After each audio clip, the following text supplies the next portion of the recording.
Election అప్డేట్స్ను అందరికంటే ముందుగానే తెలుసుకోవాలంటే ఈరోజే ఆర్టీవీ లైవ్ యాప్ని మీ మొబైల్లో డౌన్లోడ్ చేసుకోండి. మొన్న జరిగిన సార్వత్రిక ఎన్నికల్లో మరి కూటమిని ఓడించి జగన్ గారి ప్రభుత్వం వస్తుందని నేను చెప్తున్నాను. అలాగే ప్రతి సర్వే కూడా చెప్తుంది మళ్ళీ జగన్ గారి ప్రభుత్వం వస్తే అప్పుడు ఎలా అయితే నవరత్నాల ద్వారా అందరూ లబ్ధి పొందారో ఇప్పుడు కూడా అందరూ అలాగే లబ్ధి పొందుతారని. మా ఉభయ గోదావరి జిల్లాలో ఎటువంటి అల్లరి చిల్లర ఏమీ జరగదు. మాది ప్రశాంతతమైన నిడదవోలు నియోజకవర్గం. మాకు పార్టీలు ప్రధానం కాదు, మనుషులే ప్రధానం. అయితే సమస్యల పట్ల మేము బాగా విప్లవాత్మకంగా ఉంటాం, బాగా ఆలోచించే మనుషులం ఈ గోదావరి జిల్లా వాళ్ళు.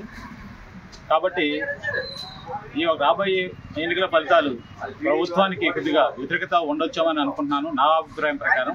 ఎందుకంటే ప్రతి ఒక్క సామాన్య పౌరుడు, ముఖ్యంగా నిరుద్యోగి ఉద్యోగాలు లేక, అలాగే ఉద్యోగాలు సిపిఎస్ లేక రద్దు కాక, అలాగే కూలీ పనులకి ఉపాధి లేక, నిత్యావసర వస్తువులు పెరిగిపోయి పన్నుల భారం ముఖ్యంగా కరెంటు మీద, ఆర్టీసీల మీద, ప్రతి కూరగాయ మీద, తినే వస్తువుల మీద కూడా అసలు మనిషి బతకడం కష్టంగా అనిపిస్తుంది ఈ 5 సంవత్సరాల నుంచి.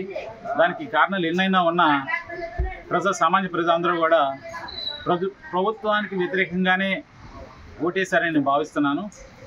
ఎందుకంటే గతంలో పోల్చుకుంటే ఇప్పుడు పరిస్థితి చాలా భిన్నంగా ఉన్నాయి, బతకడం కష్టంగా ఉంది. సరే, ఫలితం ఎలా ఉన్నా సరే మా నిడదవోలు నియోజకవర్గంలో, ముఖ్యంగా గోదావరి జిల్లాలో ఫలితాలతో మాకు పనేం లేదు.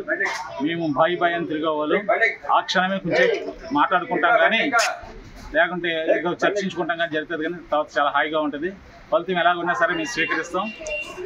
నా అభిప్రాయం ప్రకారం ప్రభుత్వ వ్యతిరేకత ఓటు పడుతుందని చెప్పి నేను అభిప్రాయపడతాను. పార్లమెంటు అసెంబ్లీ ఎన్నికల్లో 13వ తారీఖు 5వ నెల 2024 జరిగిన ఎన్నికల్లో రేపు వచ్చే 4వ తారీఖు జూన్ 4/6/2024 ఫలితాలు వెల్లడిస్తారు. కాబట్టి ఆ వెళ్తాల్లో కూటమిని అనకతొక్కి పక్కాగా వైఎస్ఆర్సీపీ వైఎస్ జగన్ గారు పరిపాలన మళ్ళీ రెండవసారి చేస్తారు అనే సమన్వయంగా చెప్తున్నారు.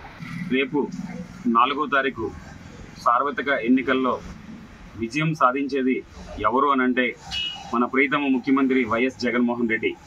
ఈరోజు జగన్మోహన్ రెడ్డి గారు బలపరిచిన అభ్యర్థిగా నిడదవోలు శాసనసభ్యులుగా నియమించబడిన జి శ్రీనివాస్ నాయుడు గారు ఒక అత్యున్నతమైన ఓట్ల మెజార్టీతో ఈ నిడదవోలు కాన్స్టిట్యున్సీలో గొప్ప మెజార్టీతో గెలవబోతున్నారు.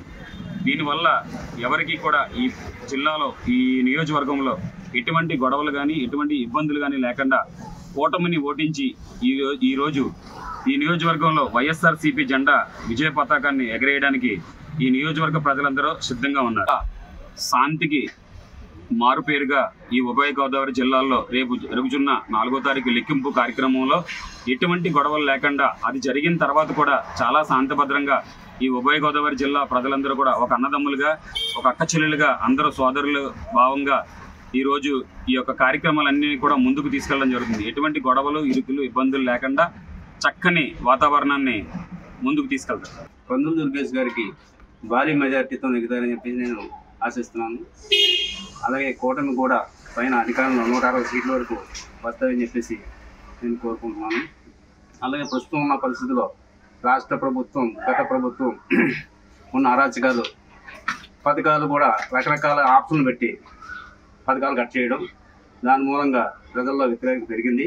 సో మూలంగా ఏంటంటే రాజకీయంగా ప్రజావేదిక పడగొడడం, అలాగే ప్రజల మీద మమకారం తగ్గి రాజకీయ నాయకుల మీద కక్ష పెంచుకొని ఘోరమైన పనులు చేస్తూ, ఎక్కడికక్కడే అరాచకాలు చేస్తూ రాష్ట్ర ప్రభుత్వాన్ని మొత్తం నాశనం చేసి పాడేశారు. మద్యం, జే బ్రాండ్స్ కానీ రకరకాల అన్ని రంగాలు కూడా దెబ్బతిన్నాయి.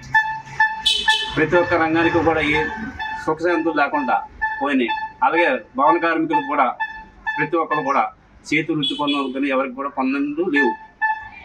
గత ప్రభుత్వంలో ఇసుక ఫ్రీ ఇచ్చారు, రకరకాల ఇవాళ పథకాలు ఆయన ఏదో కొత్తగా నేను ఇస్తున్నానని చెప్పి అంటున్నాడు. ఇవాళ ఇప్పుడు గత 20-30 సంవత్సరాలు కూడా పథకాలు ఉన్నాయి. అసలు పథకాలు పెట్టిందే తెలుగుదేశం గవర్నమెంట్. వీళ్ళు వచ్చి ప్రత్యేకంగా పెట్టిన పథకాలు లేవు. అలాగే ఇప్పుడు దళితులకి 27 పథకాలను రద్దు చేశాడు. దళితులు కూడా చాలా కోపంగా ఉన్నారు. ఇవాళ దళితులు కూడా కూటమికి ఓట్లు వేశారు. మరిన్ని వీడియోస్ కోసం ఛానల్ ని సబ్స్క్రైబ్ చేయండి, లేటెస్ట్ అప్డేట్స్ కోసం వాట్సాప్ ఛానల్ ని ఫాలో చేయండి అండ్ లింక్ డిస్క్రిప్షన్ లో ఉంది.